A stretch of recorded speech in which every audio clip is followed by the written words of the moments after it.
Aha. Başlayırıq bu dərsimizə modelləşdirmə və modellərin növləri. Modelləşdirmə ümumiyyətlə nədir? Modelləşdirmə nədir? Modelləşdirmə obyektin, hadisənin, prototipin, modelinin yaradılma bölməsidir, yaradılma mərhələsidir və yaxud da yaradılma hadisəsidir. Bu bölmədə biz öyrənirik modellər, onların təsnifatı, informasiya modeli, cədvəl informasiya modeli, qraf informasiya modeli, ağac informasiya modeli, kompüter modelləşdirməsi və bəzi test nümunələrində baxaraq. İlk olaraq modellər və onların təsnifatı. Modellər real obyektin, prosesin və hadisənin sadələşdirilmiş təsviri məqsədi ilə süni şəkildə yaradılmış obyektidir. Modelin hazırlanma prosesinə modelləşdirmə deyilir. Modelləşdirmənin məqsədi nədir? Modellərin məqsədi nədir? Hər hansı bir hadisənin əvvəldən proqnozunun verilməsi, xüsusiyyətlərinin öyrənilməsi və yaxud da ona uyğun şəkildə tədqiqatların aparılması. Bir çox məqsədi var modellərin. Və modeli yaradılan obyekt özü adlanır prototip, orijinal və yaxud da prototip. Məsələn, yer kürəsi orijinaldır, qlobus isə modeldir. Və modellər nə üçün istifadə olunur? Orijinal olmadıqda, məsələn, dinozavr nədir sualına cavab vermək üçün, uşağın dinozavr nədir sualına cavab vermək üçün biz onun zooparka aparıb orijinalını göstərə bilmiriksə, modelindən istifadə edə bilərik. Dinozavr formasında yaradılmış oyuncaqdan və yaxud da şəklindən və yaxud da cızdığımız bir rəsmdən göstərə bilərik ki, bu dinozavrdır və yaxud da sözlə təsvir edə bilərik. Daha sonra, orijinal obyektin tədqiqatı üçün həyati təhlükə olduqda və yaxud da bu çox baha başa gələndə və yaxud da itkilər hesabına başa gələndə biz onun özündən yox, modelindən istifadə edə bilərik. Tutaq ki, belə bir hadisə olub İngilis donanmasında 19-cu əsrdə. Gəmi hazırlanıb, amma gəmi hazırlananda riyaziyyatçı alimlərdən biri, riyaziyyatçı mütəxəssislərdən biri gəminin dayanıqlığını kiçik su hövzəsində yoxlayır və aşkara çıxarır ki, bu gəmi çox dayanıqsızdır, yəni dalğalara qarşı çox dözümsüzdür. Bu iradını bildirir, amma nəticə olaraq ona qulaq asmırlar, onu çox da ciddi almırlar. Nəticə isə olur ki, gəmi ilk dəfə dənizə çıxarkən çevrilir və 500 nəfərdən çox insan həyatdan keçir. Yəni bu belə deyək, modelləşdirmənin elə ən çox vacib olduğu bir nümunəni kimi misal çəkmək olar. Buna bir nümunə göstərmək olar. Deməli, həyati təhlükə olduqda və ya baha başa gəldikdə. Orijinalı birbaşa tədqiq etmək mümkün olmadıqda, bayaqki dinozavr məsələsini buna nümunə etmək olar. Və yaxud da tutaq ki, Günəş ətrafında, Günəş sistemində planetlərin dövrəsi, bunu modelləşdirmək olar, göstərmək olar, amma biz bunun orijinalını təbii ki, çox baha başa gələ bilər və yaxud da mümkünsüzdür, edə bilmirik. Orijinal obyektlərin xassələrini və xüsusiyyətlərini istehsaldan əvvəl müəyyən etmək lazım gəlirsə, strukturunu və parametrlərini dəyişdirmək və dəqiqləşdirmək. Bəli, bu da yeni yaradılan cihazların, böyük avtomobillərin və yaxud da hər hansı bir texnoloji avadanlıqların əvvəldən prototipi yaradılaraq test olunur, daha sonra orijinalı istifadə verilir. Gördüyümüz şəkillərdə olan modellər nə modellərdir? İnsanın modelləridir və bu modellərin bəziləri maddi modeldir, bəziləri informasiya modeldir. Maddi model odur ki, insanın, nəinki insanın, yəni orijinalın həndəsi fiziki ölçülərini özündə daşıyır, bənzəyir, obyektə orijinala bənzəyir, fiziki və həndəsi ölçüləri. İnformasiya modeli odur ki, sadəcə informasiya daşıyır, özü bənzəmir. və modelləri bu formada istifadə etmək olar. Tədris modelləri belə bir növlərə ayırmaq olar istifadə sahəsinə görə. Ümumiyyətlə modellərin təsnifatı çoxdur. Zamana görə, görünüşə görə, istifadə sahəsinə görə, mövcudluğuna görə. Tədris modelləri, oyun modelləri, elmi-texniki modellər, təcrübi modellər, imitasiya modelləri. Amma zamana görə modelləri bölmək olar. Statik və dinamik modellər. Statik modellər zamanla xassələr dəyişməyən modellərdir. Planlar, çertyojlar, sxemlər, şəkillər, kitabın mündərizatı statik modeldir. Dinamik model isə qrafiklər, diaqramlar, necə diaqramlar? Zamanla dəyişən diaqramlar, havanın rütubətini ölçən qrafik, dinamik olaraq dəyişən qrafik, temperaturun şkalası, temperatur deməli göstəricisi, insan hərarətini ölçən temperatur göstəricisi ola bilər. Bu dəyişir zaman keçdikcə. Yəni bu cür modellər nədir? Dinamik modellərdir. Və modelləri həm də dediyimiz kimi maddi və informasiya modellərinə bölmək olar. Maddi modellər həndəsə fiziki ölçüləri özündə daşıyır. İnformasiya modelləri yalnız informasiya verir. Və informasiya modellərini bu cür təqdim etmək olar. Sözlə, cədvəllə, sxemlə, şəkillə. Sözlə təsvir odur ki, mətn formasında və yaxud da audio formasında təqdim edirsən, izahını verirsən ki, bu belədir. Metropoliten nədir, metropoliten necədir? Azərbaycanda metropoliten haqqında məlumat. Cədvəl odur ki, cədvəllə metropoliten haqqında məlumatlar təqdim edirsən. Sxem, metro vaqonlarında adətən bu sxemlər əks olunur. Hansı, deməli, stansiyadan hansı stansiyaya getmək olar və hal-hazırda biz hardayıq və s. və ilə. Şəkil də, təbii ki, şəkillərlə də, fotolarla da bunu göstərmək olar. Cədvəl informasiya modeli. Cədvəl informasiya modeli, deməli, geniş yayılmış növlərdən biridir. Cədvəlin əsas elementləri sütunlar, sətirlər və xanalardır. Başlıq sətri, adi sətirlər, xanalar və təbii ki, sütunlar. Cədvəllərin iki növləri olacaq. Obyekt xassə, obyekt. Obyekt xassə cədvəli nədir? Obyekt xassə cədvəlində elementlər, obyektlər və onların xassələri əks olunur. Məsələn, Həsən addır, soyad və sinif artıq ona aid olan xassə kimi qeyd oluna bilər. Və yaxud da meyvələr cədvəli var, alma, heyvanlar və onların sütunlarda tərkibində olan vitaminlər, insan səhhəti üçün faydaları, harda bitir, tərkibində olan şəkərin miqdarı və s. və ilə axır. Yəni, çoxlu şəkildə xüsusiyyətlərini vermək olar. Bu olur obyekt xassə. Bir də var obyekt. Obyektdə isə elementlər biri digərini izah eləmir. Eyni hüquqlu olur. Məsələn, Bakı ilə Gəncə arasındakı məsafə. Gəncədən də Bakıya məsafə 299-dur, Bakıdan da Gəncəyə məsafə 299-dur. Burada biri digərini izah eləmir. Sadəcə ikisinin arasında olan münasibətdir. Futbol klublarının qarşılaşma cədvəli. Bu da nədir? Yenə də ikisi arasında münasibətdir. Keçdik. Qraf informasiya modeli. Qraf informasiya modeli nədir? Bu daha çox dostluq münasibətləri, qohumluq münasibətləri, obyektlər arasında məsafələr, yəni mürəkkəb sxemləri istifadə etmək üçün tətbiq olunur qraf informasiya modeli. Və qraf informasiya modelində hansı elementlər var? Təpələr, tillər və əmsallar ola bilər, çəkilər. Bu şəkildə öz aralarında ixtiyari qaydada birləşmiş müəyyən sayda obyektlərdən ibarət olan struktura qraf deyilir. Qrafda nə olur? Tillər olur, təpələr olur. Tillərin üzərində rəqəmlər varsa bu əmsallar adlanır, çəki adlanır bu. Və tilin təpədən çıxıb özünə qayıtması nədir? İlgək adlanır. İlgək. Bu şəkildə. İndi isə deməli yol nədir, dövrə nədir? O barədə aydınlaşdıraq. Qrafda yol bir məntəqədən digər məntəqəyə qədər hərəkət trayektoriyasıdır.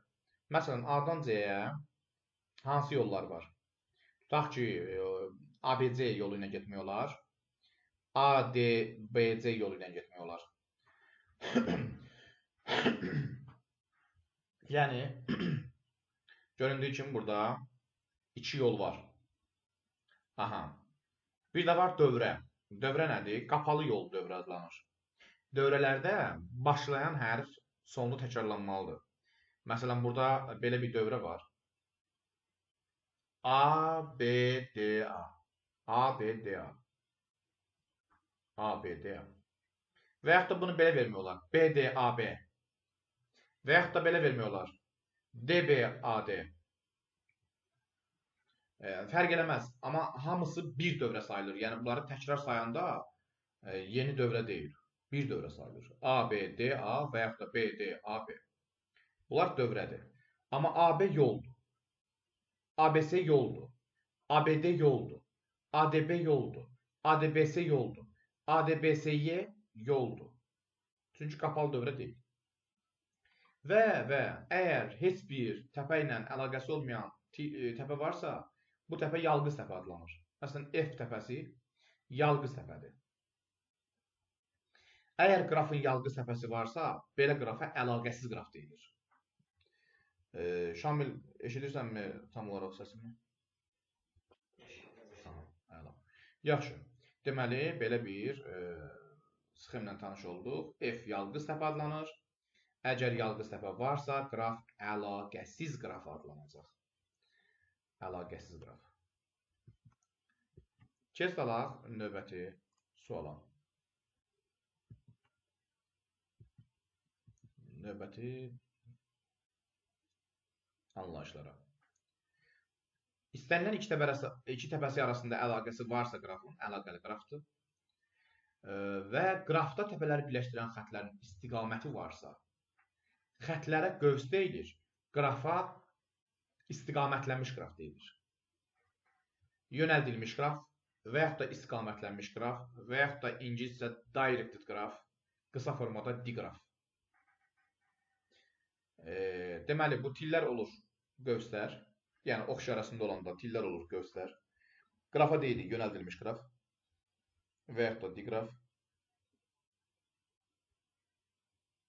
Nə üçün istifadə olunur? Bəli, elə məsələlər var ki, bu məsələləri obyektlər arasında əlaqə göstərmək üçün istiqamət lazım olur. Məsələn, A obyektindən B obyektinə qədər yol var, amma B-dən A-ya geri dönüş yoxdur. Yəni, bir tərəfli yoldur. Burada qan qruplarından ibarət olan bir qraf verilir. Birinci qrup hansı qrupa qan verə bilər? Həm özünə qan verə bilər, birinci qan qrupuna qan verə bilər. Həm 2-yə, həm 3-ə, həm 4-ə. Ona görə də birinci qan qrupunun üzərində ilgək təsir olunur. Yəni, özünə də qan verə bilər də, öz qrupundan olan insanlar da qan verə bilər. Və digərlərdən.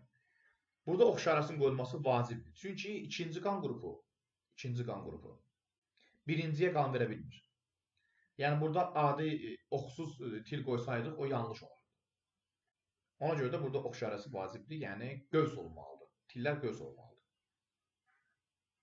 Deməli, birinci qan qrupu digərlərinə qan verə bilir və özünə qan verə bilir. Bu ilgək oldu. İlgək də til sayılır. Bu da testlərdə, filanda, tapşırıqlarda nəzərə alınmalı məqamdır. İkinci qan qrupu kimə qan verə bilir? 4-ə və özünə, bu da ilgək var. Üçüncü qan qrupu 4-ə və özünə, bu da ilgək var. Yəni öz qrupunda olan insanlara qan verə bilir. Dördüncü qan qrupunda isə yalnız ilgək var, yəni başqalarına qan verə bilmir. Bu şəkildə. Deməli, ilgəyin də mənası odur ki, yəni özündən çıxıb özünə qayıdan til. Qövs nədir? Qövs təbii ki, istiqamətlənmiş tillərdir. Bu şəkildə. İndi isə nəyə baxırıq? Bu cür qraflar çəkili qraflar adlanır və əmsallar çəkilər adlanır. Çəkilər. Yəni burada əmsallar 3, 7, 4, 8, 9 adlanacaq tillərin çəkiləri. Və belə qraf çəkili qraf adlanacaq, çünki çəkili qrafın əmsalları, yəni tillərin üzərində əmsallar var. Qrafların verilmə üsulları. Qraflar adətən iki üsulla veriləcək. Birincisi qonşuluq siyahısı, ikincisi qonşuluq matrisi. Qonşuluq siyahısı sol tərəfdəki formadır. Yəni təpələr yazılır bir-bir və təpələrin birbaşa əlaqəsi olan təpələr yazılır. Məsələn, A təpəsi hansı ilə əlaqəsi var? B ilə, D ilə. B təpəsi hansı ilə əlaqəsi var? A, C, D ilə. Və yaxud da C-nin əlaqəsi olan B-dir, Y-dir. D-nin əlaqəsi olan A-dır, B-dir. Y-nin əlaqəsi olan yalnız C-dir. F-in əlaqəsi yoxdur, qarşısı boşdur. F yalqız təpədir. Qraf da əlaqəsi qrafdır. Bəs bu qrafda neçə til var soruşsalar? A, B1, B, C2, C3, B, D4, A, D5 və Y təpəsindəki til də var, ilgək də var. O da sayılır 6. Qonşuluq matrisi nədir? Qonşuluq matrisi verilmiş təpələrin sətir və sütunlara düzülməsi ilə və əlaqə olduqda 1, əlaqə olmadıqda 0 qoyulması ilə yaranmış cədvəldir. Məsələn, A-dan hara yol var?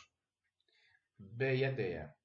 Ona görə A sətrində yalnız B və D sütunlarında 1 var. Fikir verirsiniz. Yalnız B və D-də 1 var. Digərləri 0-dır. B-yə baxırıq. A, C, D olmalıdır. A-da 1 var, C-də 1 var, D-də 1 var. Və baxırıq, tutaq ki, C-yə. B ilə 7 olmalıdır. C-dən A-ya varmı? C-dən A-ya varmı? Yoxdur. Bura yanlış düşüb, yəni bu deyil. B ilə olmalıdır, bir də Y olmalıdır. Amma D-dəyə baxırıq. D-də bəli, A-ya var, B-yə var. A-ya var, B-yə var yalnız. Və bu şəkildə. Təbii ki, bir şeyə diqqət olunmalıdır burada. Diqqət olunmalı məqam var burada. Diqqət olunmalı məqam odur ki, burada F yalqız təpə olduğu üçün F sətrində və F sütununda hər bir xana 0-dan ibarətdir. Yəni, testlərdə, tapşırıqlarda biz görəndə ki, xanalar 0-dır, bütün sütun 0-dır və yaxud da bütün sətr 0-dır, başa düşürük ki, burada yalqız təpə var və həmin təpə yalqız təpədir. Keçək növbəti suala. Növbəti izaha daha doğrusu. İndi çəkili qraflarda necə verilir? Çəkisiz qraflarda necə verilir? Bundan əvvəlki indi baxdığımız bu qraf çəkisiz qraf olduğu üçün əlaqə varsa 1, əlaqə yoxsa 0 qoyulur. Amma çəkili qrafda əlaqə varsa, əlaqənin çəkisi yazılır. Məsələn, A-dan B-yə 3-dürsə, elə 3 yazılır, 1 yazılmır. A-dan D-yə 8-dirsə, 8 yazılır. Bu şəkildə, bax, bu olur çəkili qrafın qonşuluq matrisi. Və adətən boş xanalarda sıfırlar düzülür. Amma çəkili qrafda sıfırların düzülməsi vacib deyil. Keçdik daha bir informasiya növünə, ağac informasiya modeli. Ağac informasiya modeli nədir? Ağac informasiya modelini bir cümlə ilə belə təsvir etmək olar. Ağac informasiya modeli əlaqəli, dövrəsiz qrafdır. Ağac qrafın bir növüdür. Əlaqəsiz və daha doğrusu əlaqəli və dövrəsiz. Əlaqəli və dövrəsiz, bu sözü yadda saxlayaq. Ağacda səviyyələr var. 1-ci səviyyə, 2-ci səviyyə, 3-cü səviyyə və s. Təpələr var. Lap başdakı təpə kök adlanır. Lap axırdakı, ən aşağı səviyyəli təpələr yarpaqlar adlanır. Və qalan təpələrdə elə adicə təpə adlana bilir. Tillər, təpələr bu şəkildə ağacın elementləri olacaq. Ağac nə vaxt tətbiq olunur? İyerarxik struktura malik olan əlaqələri təsvir etmək üçündür. Ağac. İyerarxik struktura malik olan əlaqələri tətbiq etmək üçündür. İndi isə ağac informasiya modelinə aid digər məsələlərə baxaq.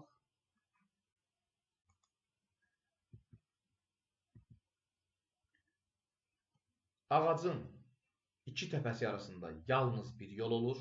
Ağacın xüsusiyyətidir. Başlanğıc təpəsi kök olur, sonuncu təpəsi yarpaq olur. Dövrə olmur, ilgək olmur. Bu şəkildə. Məsələn, belə bir nümunə verə bilərik. Ağac şəkilli struktura aid nümunədir. və yaxud da sağda Bernoullilərin nəsil ağaclarının sxemi. Bu da bir ağac nümunəsidir. Və yaxud da solda belə bir ağac şəkilli nümunə. Kompüterin fayl sistemi ağac şəkilli struktura malikdir. Yəni, bütün fayllar yerləşir sərt diskdə və yaxud da SSD-də, hansı bir xarici yadaş qurusunda. Daha sonra orada qovluqlar yerləşir. Qovluqların içərisində yenə qovluqlar, bir neçə qat qovluqlar yerləşir və həmin qovluqların ən sonunda fayllar yerləşir. Ona görə də bu da ağacvari strukturdur. Belə bir ağacvari struktur ola bilər. Burada da göründüyü kimi kök R-dir və məntiq və qarışıq adətən C++ və Python yarpaqlardır və burada səviyyələr də var. Kompüter modelləşdirməsi nədir? Kompüter modelləşdirməsi kompüter texnikası vasitəsilə modellərin yaradılmasıdır. Adətən bu üç ölçülü proqramlarla yerinə yetirilə bilər. Kompüter modelinin hazırlanması üçün mərhələlər var. 1. Təsvir informasiya modelinin hazırlanması. Bu o mərhələdir ki, bu mərhələdə modeli yaradılacaq obyektin sözlə və yaxud da müəyyən bir işarələrlə ilkin olaraq təsviri cızılır. Yəni, necə hazırlanacaq? Formal modelin hazırlanması bu deməkdir ki, deməli, modelin artıq sxemi cızılır, modelin artıq bir çertyoju hazırlanır və yaxud da düsturlarla təsvir olunur və yaxud da riyazi tənliklərlə verilə bilir. Kompüter modelinin qurulması, bu artıq kompüterdə proqramlar vasitəsilə modelin reallaşdırılmasıdır. Yəni, onun yığılmasıdır kompüterdə proqramlar vasitəsilə. Eksperiment yoxlanmadır və təhlil də nəticənin necə olacağı barəsində fikirdir. Belə bir kvadrat tənliyin təsvir informasiya modelinin hazırlanması. Təsvir informasiya modeli odur ki, biz tənliyi veririk. Formal model odur ki, biz onun düsturlarını bilirik, necə həll olunmalıdır, qaydasını bilirik. Kompüter informasiya modeli odur ki, biz onu Python dilində və yaxud da hər hansı bir digər proqramlaşdırma dilində hər dilin öz sintaksinə uyğun şəkildə yığırıq. Bu informasiya modeli olur, kompüter informasiya modeli. Eksperiment odur ki, biz proqramı yoxlayırıq. Müxtəlif qiymətlərlə yoxlayıb hər birində doğru cavab ala bilirikmi? Biliriksə deməli, bu doğrudur. Bu deməli, proqram doğru işləyir, eksperiment doğru işləyir və nəticələr məqsədə tam uyğundur. Bu da eksperimentin nəticəsidir. Bu şəkildə biz deməli, baxırıq modelləşdirmə bölməsinə. İndi burada tutaq ki, Dövlət İmtahan Mərkəzinin informatika nəzəriyyə kitabına nəzər salaq. Burada bəzi tiplər necə həll olunur bu barədə bir qədər.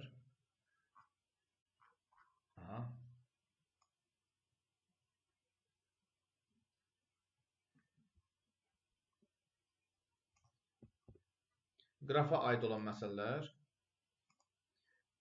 ən çox hansı tipdədir və həmin tiplərə aid bir qədər bəzi məsələləri nəzərdən keçirək.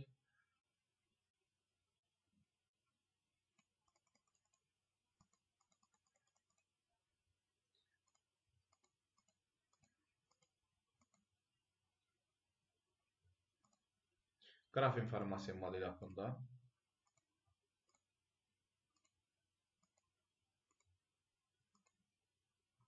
Bax, belə bir tapşırıqlar var. Bu tapşırıqlara nəzər yetirək. Məsələ 1. Müəyyən qrafın qonşuluq matrisinə əsasən onun tillərinin sayını müəyyən edir.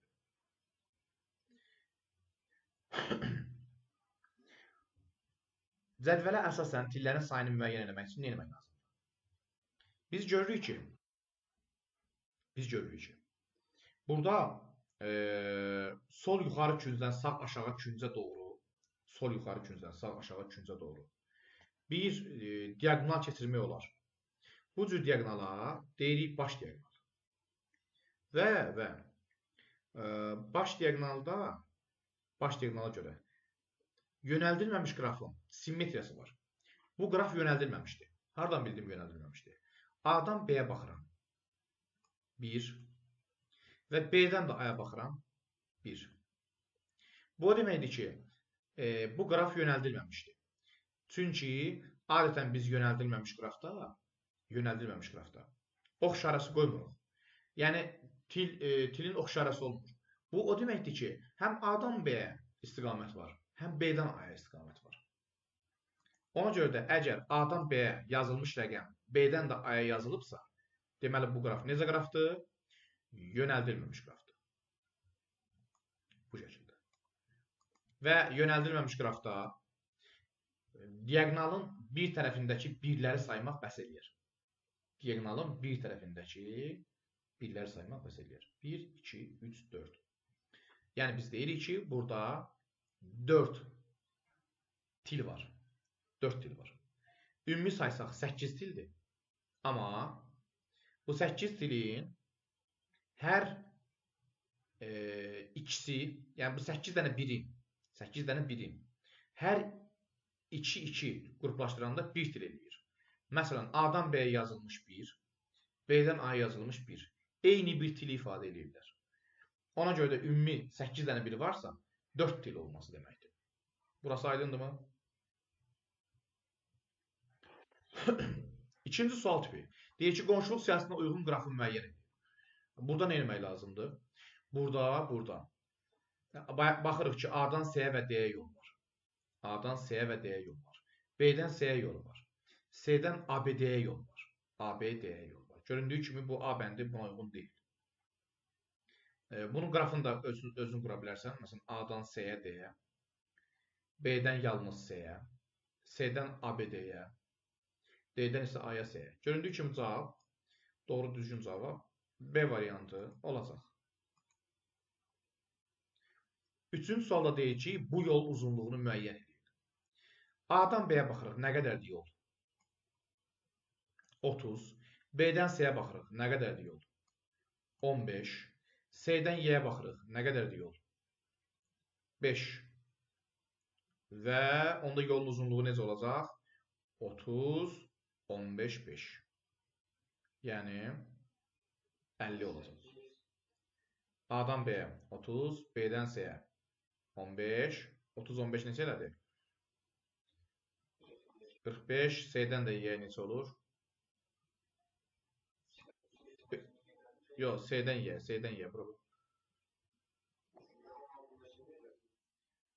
Bizdə yola bax, fikir ver. ABC-yi. Ona görə də 45 bölü 5, 50 olur. Bu oldu bizim yolumuzun uzunluğu. Dördüncü sual. Verilmiş qrafda neçə dövrə var?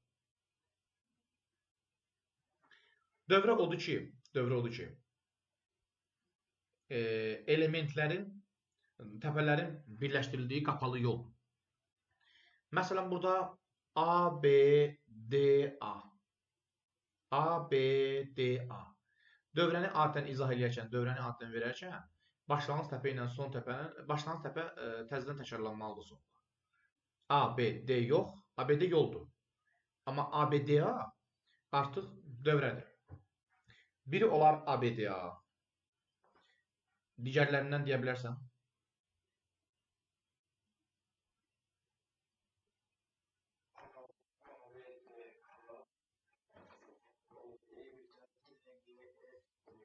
Bəli, DYFD də yoldur orada. Daha doğrusu dövrədir. Amma yenə var. Məsələn, A, C, Y, D, A. A, C, Y, D, A. Orada o tillərin kəsməsi dövrənin yaranması üçün problem deyil. Yəni kəsə bilərlər. A, C, Y, D, A. Oldu mu? Sonra yenə varmı?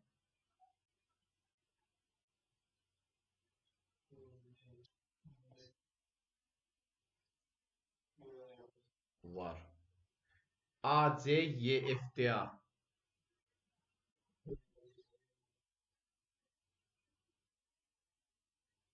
AC, YFTA. Bəli. Bax, bu şəkildə dövrlərin sayını bir-bir tapmaq olar. Daha sonra keçək 5-ci suala. 5-ci sualda deyir ki,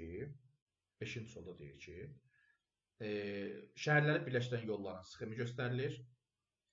Hər bir yolda yalnız oxla göstərilən bir istiqamətdə hərəkət etmək olar. A-dan N-ə neçə müxtəlif yol var? Bu misalı necə biz həll edəcəyik? Mən burada bir bunun kəsim atıram.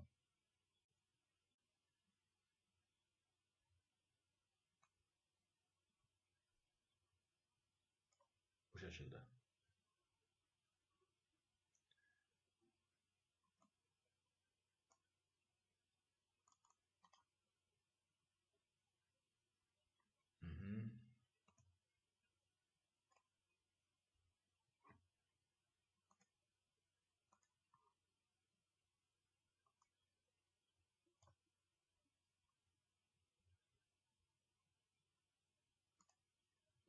Bax, indi biz bunu necə edirik?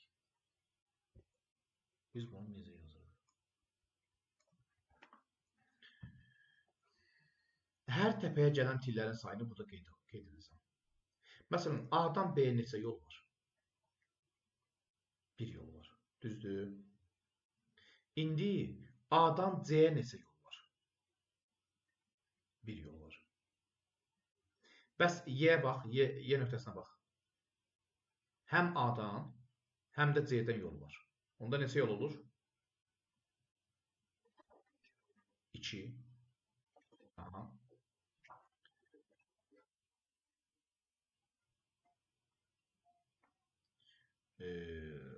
Faizi bir qədər kiçildək. Bəli, 2 olur.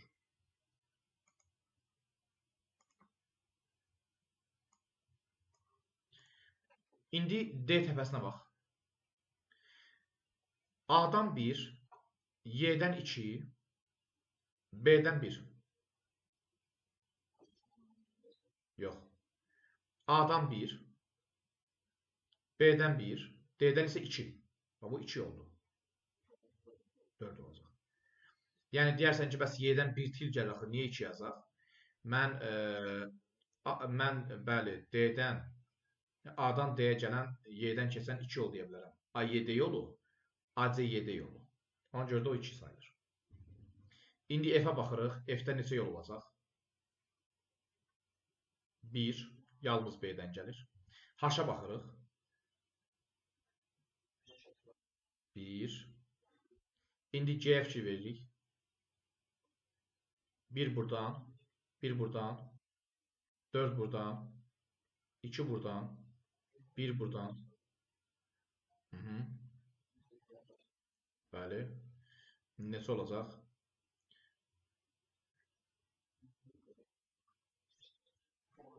10 dənə. C yazırıq 10. İndi K-ya baxırıq.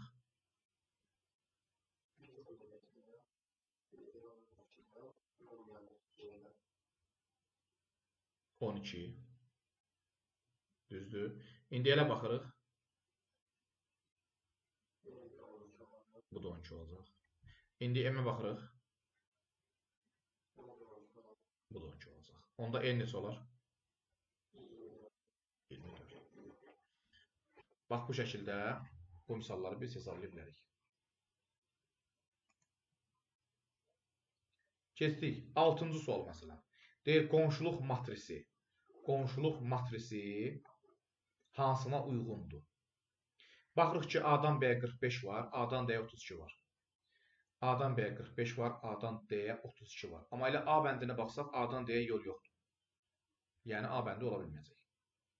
B bəndinə baxırıq ki, görürük orada çəki əmsalları yoxdur. O da getdi. C variantına baxırıq ki, A-dan B-yə 45, A-dan D-yə 32 var. B-dən C-yə 12 var. D-dən də A-ya 32 qeyd olunub. Bəli. Elə cavab da olur C variantı. Yəni uyğunluğu yoxlayır. Bu şəkildə.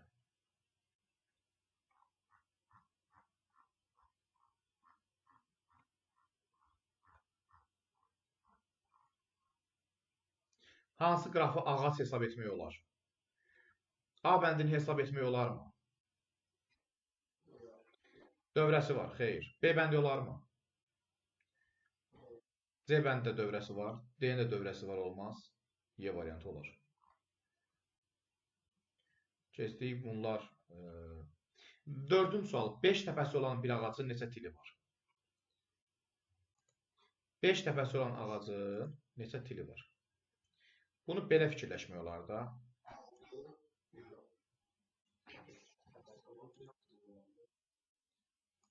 Aha. Deməli. Əgər 5 təpəsi varsa, ağacdırsa,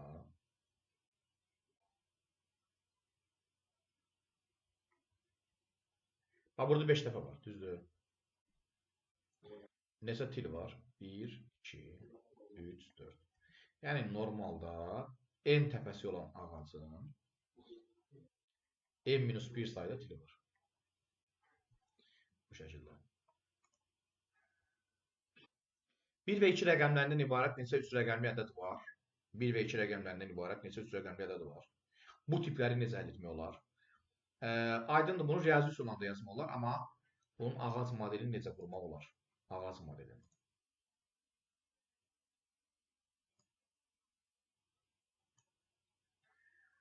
Deməli, 1 və 2 rəqəmlərindən ibarət 3 rəqəmli istəyir bizdən. O zaman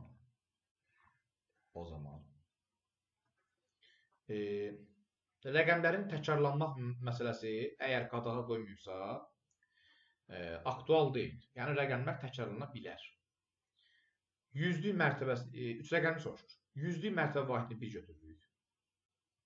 Yüzlük mərtəbə vahidini 1 götürürük. Onda onluq ola bilər 1 və 2. Və burada da təşkillər mərtəbəsi həm 1, həm 2 ola bilər. Burada da həm 1, həm 2 ola bilər. Eyni qayda ilə 2-ni götürsək, 1, 2, həm 1, həm 2, həm 1, həm 2. Və göründüyü kimi biz burada 1, 2, 3, 4, 5, 6, 7, 8. 8 dənə 3 rəqəmli ədəd aldıq. Bunu cədvəl üsulu ilə, vurma prinsipi ilə yazsaydıq. Bəli, 2, 2, 2 üsul. Hər biri təkrarla bilir, 8 üsul. Amma ağac informasiya modeli bu formadadır. Burada isə həmin ədədlərin özünü də görə bilirsən. 111, 112, 121, 122 və s. Uyğunluğu müəyyən edin. Tillərin sayı 5, yarpaqların sayı 3. Yarpaq bildiyimiz kimi ən sonda olan təpələrdir. Kök ən əvvəldə olan təpədir. Til də xətlərdir. Yəni, burada tillərin sayı 5, yarpaqların sayı 3. Tillərin sayı 5, yarpaqların sayı 3.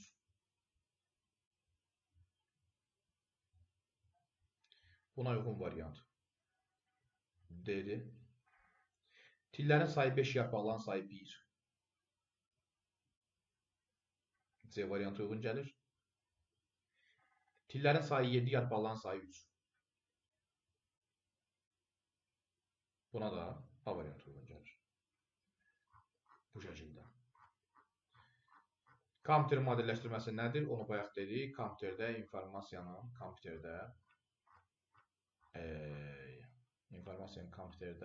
yəni modelin kompüterdə yığılması. Və bu tipli suallar necə həll olunur? Buna aid də bir nümunə verək.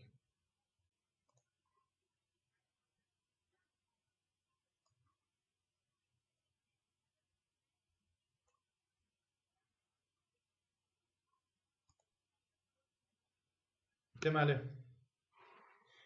baxırıq ki, bizdən B-yə istəyir. B və Y istəyir. Baxırıq ki, ən çox tili qoşulmuş təpə hansıdır? B-yə fikir verin. 1, 2, 3, 4, 5. Başqa elə bir təpə varmı ki, 5 til qoşulsun? Yoxdur. İndi sütun və yaxud da sətirlərə baxırıq ki, hansı sütunda 5 dənə rəqəm, 5 dənə ədəd var? Göründüyü kimi bu M6-dır. Deməli, B olur M6. Yaxşı. İndi burada F-ə fikir verin. 4 til qoşulur. Başqa elə təpə varmı ki, 4 til qoşulsun? Yoxdur. Deməli, sətir və sütunlara baxın. Hansında 4 dənə ədəd varsa, F odur. Onda bu görürük ki, M4'dür. M4.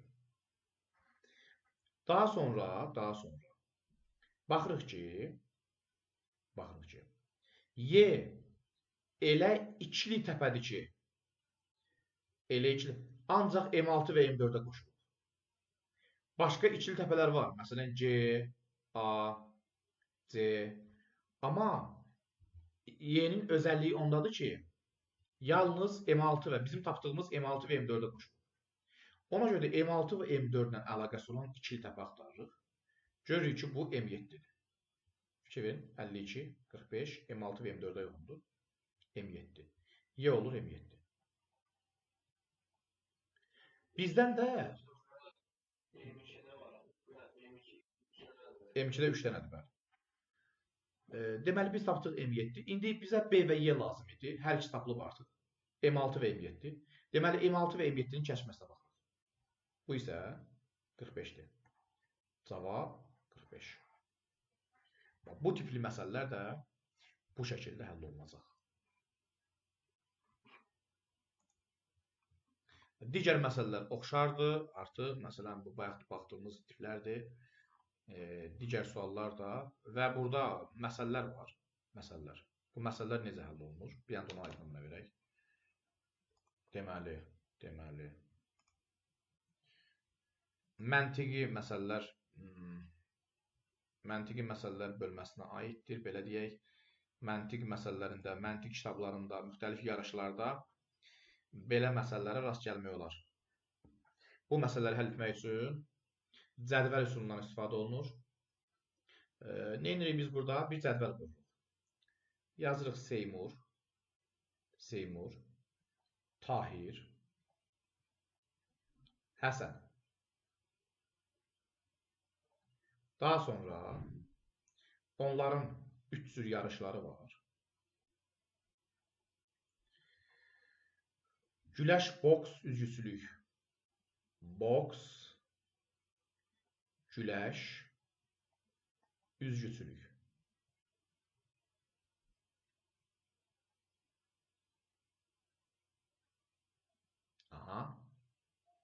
İndi başlayaq.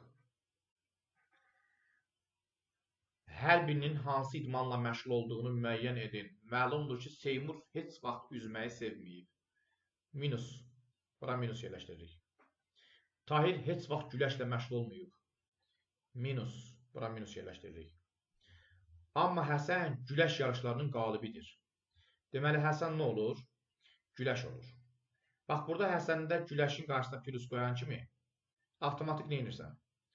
Həmin sətirdə və həmin o plusun qoyulduğu sətir və sütunları minusluyursan ki, digərlərin tapılmasına kömək olsun. Bax, bu şəkildə. Plusun yazıldığı sətir və sütunları minusla, digər deməli sətir və sütunları minusla doldururuq. Onda yuxarıda Seymura fikir ver. Güləş minus, üzgüçülük minus. Onda Seymur nə ilə məşğuldur?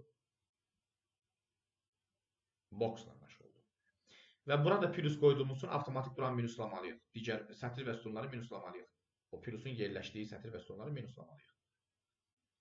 Və göründüyü kimi Tahirdə artıq 2 dənə minus işarəsi var. Deməli, Tahir üzgüçülüklə məşğuldur. Bu tipli sualların həll mexanizmi bu formada olur. Beləliklə, Seymur boks,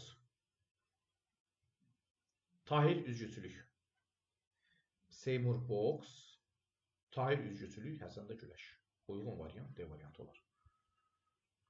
Aydın oldu mu bu tiplər? Bax, bu şəkildə. Bitdi demək olar ki, tiplərə baxdıq. Orada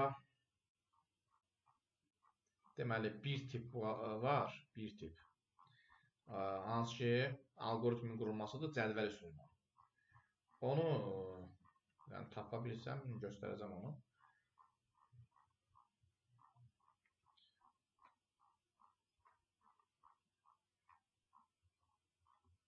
Yəni su qabları bir-birinə suyun doldurması alqoritmi var. Aşağı siniflərdə keçilir o. 6-cı sinifin informatika kitabında alqoritm bölməsində elə məsələlər var. Orada alqoritmi necə qurmaq lazımdır ki, verilmiş tapşırığı tam şəkildə yerinə yetirəsən. Belə bir. Məsələn, 4 tipli sual var. İndi bunu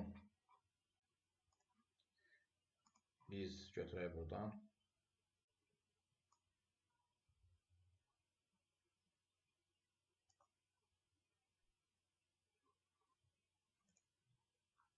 Beş litrlik banka və 9 litrlik vedrə ilə çaydan 3 litr suyu çəkmək üçün ən azı neçə saniyə vaxt tələb olunur?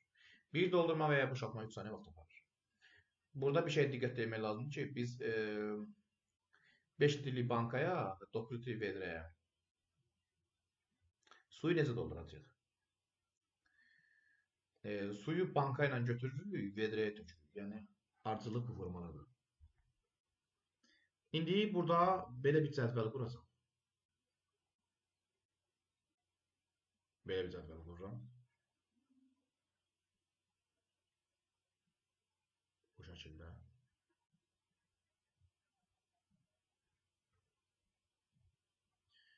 Bu şəkildə belə bir cədvəl qururam.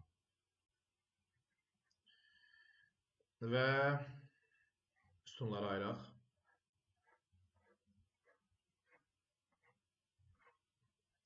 Və 2 sətrə bölək. Bura 9 litrlik, bura 5 litrlik qeyd edək. Bura 5 litrlik qeyd edək. 5 litr. Bura 9 litr. İndi başlayaq. Nə etmək olar? 3 litr bizə su lazımdır. 5 litrlik banka və 9 litrlik qabımız var. Biz necə edək ki, 3 litr suyu əldə edək? 5 litri tam doldurarıq. Hələ 9 litrlik sıfırdır. Boşdur. 5-i tökərik 9 üzərinə. Onda bu 0 olar. Bu 5 olar. Düzdür? Daha sonra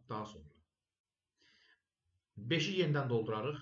Bu 5, bu da 5. Daha sonra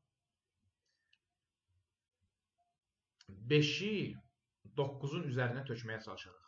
O zaman 9 litrlik qab nə qədər su götürə biləcək? Bəli. 4-ün götürəcək, bu tam dolacaq. Burada nə qalacaq? Bəli, 1 litr su qalacaq. Daha sonra 9-u yerə boşaldırıq. Bu olur 0. Bu olur 1. 1 bizi gözləyir. Yəni, bunların ikisini eyni zamanda boşaltmırıq. Eyni zamanda eləməlik. Növbə ilə. Bu 1 gözləyir, bu 0 boşalır. Daha sonra 1-i tökürük biz 0-ın üzərinə. Bu 1 olur, bu sıfırlanır. Aha. Bu 5, bu 1.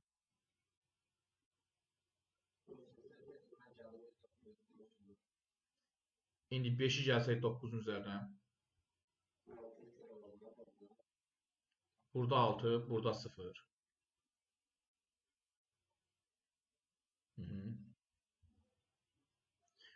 Daha sonra təzədən 5 litri doldursaq.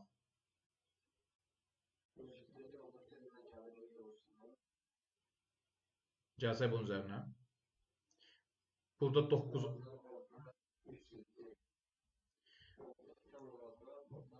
Burada 9 qalacaq. Burada nə qalacaq? 2 qalacaq. Aha.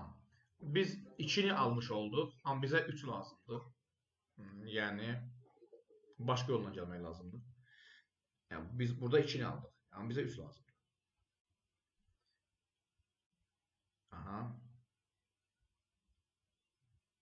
Mən əvvəldən şərti orada düz demədim. Tərsinə olmalıdır. 9 litrliklə biz 9 litrlik vedrə ilə su götürüb bankanı doldurmalıyıq. Mən onun tərsinə dedim, ona görə belə oldu. Yəni banka ilə suyu götürmək olmur əslində. Banka ilə elə vedrəyə biraz məntiqli deyil də. Banka ilə suyu vedrəyə tökəndə elə vedrənin özü ilə doldurmaq olar da rahat. Vedrənin qulpu olur, bankanın qulpu olmur. Tərsinədir, ona görə belə oldu. Yəni biz indi burada gəlin. Bu vedrə ilə bankanı doldurmalıyıq. Banka ilə vedrəni yox.